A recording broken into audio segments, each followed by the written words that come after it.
Thank you, Walt. That was fantastic. I'm Craig Elimelia, and I'm based in our New York office, where we've transported you for one final talk. Let's get to it. The blockchain, generative digital art, cryptocurrency, PFPs, DAOs, ETH, tokenization, it's a lot to know just to gain enough insight to figure out what an NFT is, much less imagine a relevant and safe place for your brand to play. Our next guest is uniquely positioned to help us make sense of it all. As the CEO of Meta Angels, an NFT membership community, Alex Cavoulacos is focused on the real-world uses of NFTs. And as the co-founder of Angel Labs, a Web3 accelerator, Alex is also helping the next generation of creators and operators to thrive in the Web3 wave of innovation and investment. A co-founder and current board member for one of Fast Company's 50 most innovative companies in the world, The Muse, Alex is also the author of best-selling book, The New Rules of Work. What a great addition to today's program. Alex, take it away.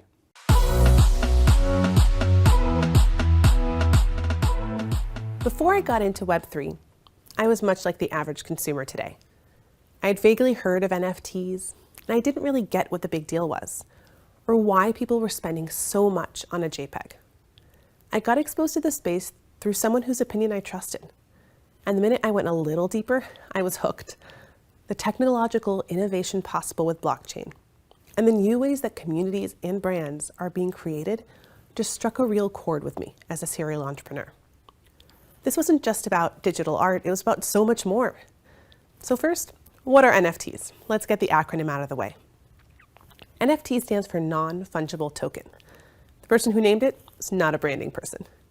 Think of fungible as interchangeable. A dollar bill or a quarter is fungible. If we each have one in Switch, well, it makes no difference. If it's unique, however, it's non-fungible. Your house, your dog, they're both non-fungible. We could swap, but it wouldn't be the same. You very much care which dog you have. So NFTs are non-interchangeable units of data that are stored on a blockchain. They're most often thought of as digital art, but that's just one of the most common forms of NFTs. NFTs can be music, videos, really any form of data. And these NFTs can be bought, sold, and traded. Those transactions are then recorded on the blockchain, a form of digital ledger where the data is decentralized, which means no central company or authority owns it. Now, before we go deeper, a quick note on cryptocurrencies. When people think of cryptocurrencies, the first one they think of is Bitcoin, but there are many, many more. In most ways, cryptocurrencies are just like regular currencies. They have exchange rates and particular purposes. They just happen to be virtual. Just like I need to convert my US dollars to euros. If I want to buy a croissant in Paris, well, I need to convert those same US dollars to ETH if I want to buy an NFT on the Ethereum blockchain. But if I want to buy an NFT on Solana, well, then I need to get a cryptocurrency called Sol. Just like my euros wouldn't work in London, my ETH won't work on Solana. So when you take that cryptocurrency and you purchase an NFT, that ownership is recorded on the blockchain. Why does ownership matter? Proof of ownership allows for a resale value. Think of a certificate of authenticity with fine art or a Birkin bag. Well, that's what allows a bag to be resold for much more than if it was a copycat Birkin that was purchased in Chinatown, or even just one of unknown origin. This distinction between the primary and secondary market is actually really big in the NFT space. One of the things that differentiates Web3 from everything that came before it is that you can guarantee royalties on secondary sales. That allows creators, be they artists or brands, to take a cut every time their NFT is sold. This is one of the most game-changing things for artists. Before, an artist who sold pieces early in their career for $200 wouldn't see a penny if it later sold for $500,000. With NFTs, they benefit alongside their patrons and collectors as their art appreciates in value. This could be transformative beyond art.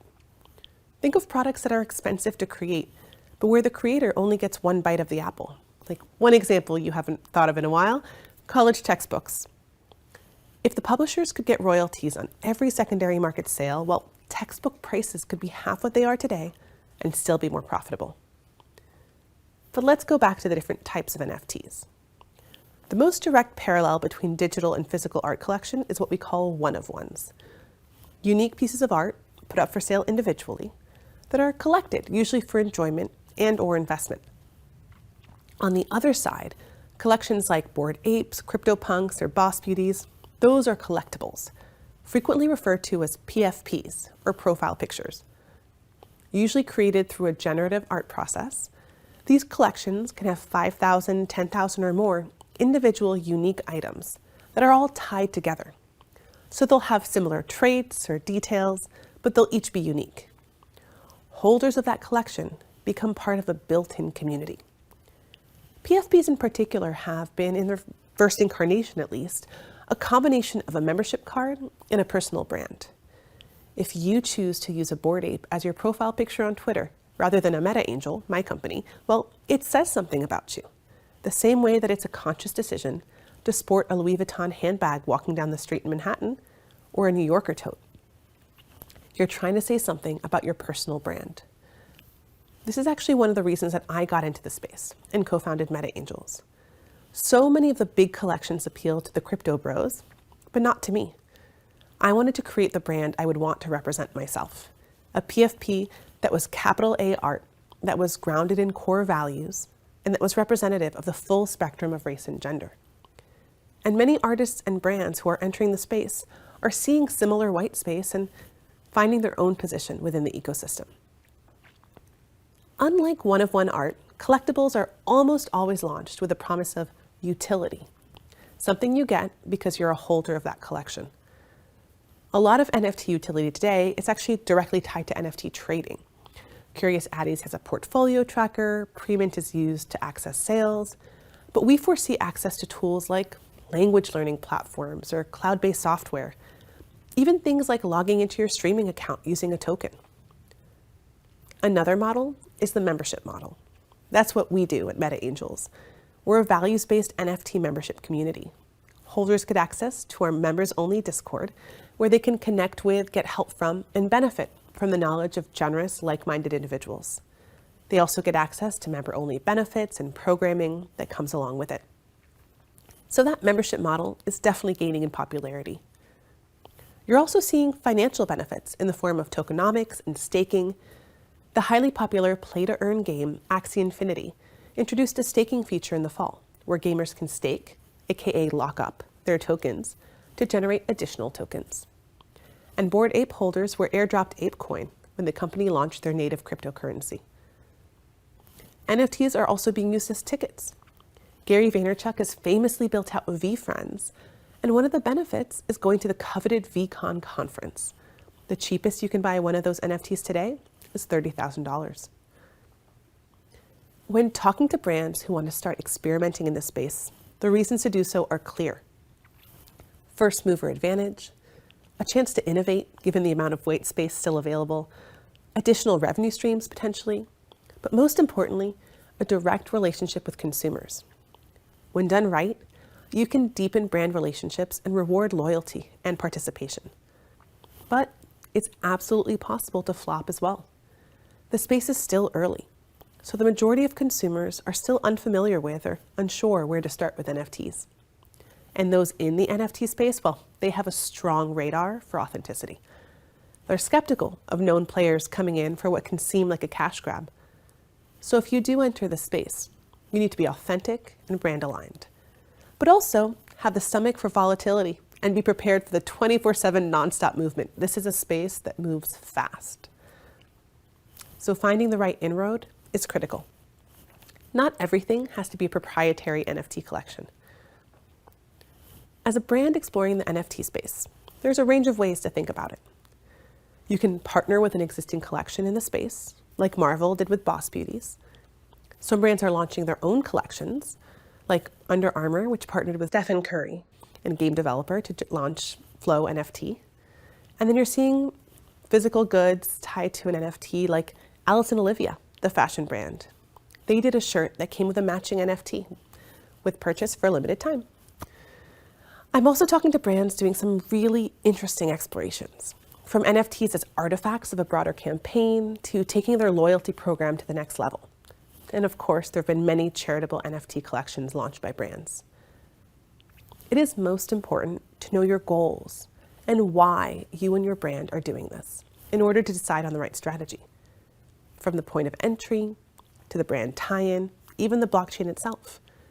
Choosing which chain to be on, for example, a collection launched on Polygon is unlikely to have as high secondary market resale value. So if either the revenue or the prestige matters, choosing to do it on Ethereum might be a better bet. And understanding the differences between those is important. You'll also want to be aware of potential risks associated with an NFT launch. In a space so new, consumers are afraid of safety and security issues, and they're not wrong. There are scams and fraudsters that take advantage of newcomers to the space, much like with any technological innovation. So educating consumers to help them navigate Web3 is important. There are also concerns about energy usage and sustainability. And although there are less energy-intensive chains, and the most popular chain, Ethereum, is moving to a less energy-intensive model, that will likely not be sufficient for those who feel really strongly about this. So be prepared for some pushback. Some brands or projects may consider offsetting their collections to make them carbon neutral, or to think about other ways to frame that. We are still so early, and there will be a lot of evolution before mass adoption of Web3 and NFTs.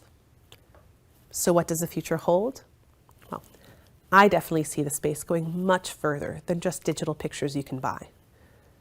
For mass adoption, the blockchain will ultimately need to become invisible.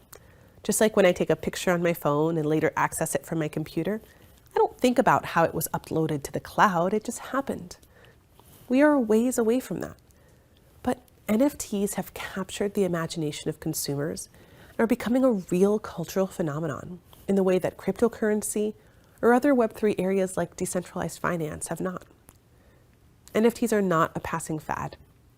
While this first wave may be very hype and meme-oriented, NFTs and blockchain technology have the potential to really transform ownership and commerce online. Where Web 1 was the readable web, and Web 2 was the writable web, with user-generated content ultimately owned and controlled by the biggest players, well now Web 3 is the ownable web, and consumers can take what they own with them. And what that means is that brands can bypass the Web 2 giants who have become intermediaries and reclaim ownership of their consumer relationships online. And that, done authentically, is really exciting.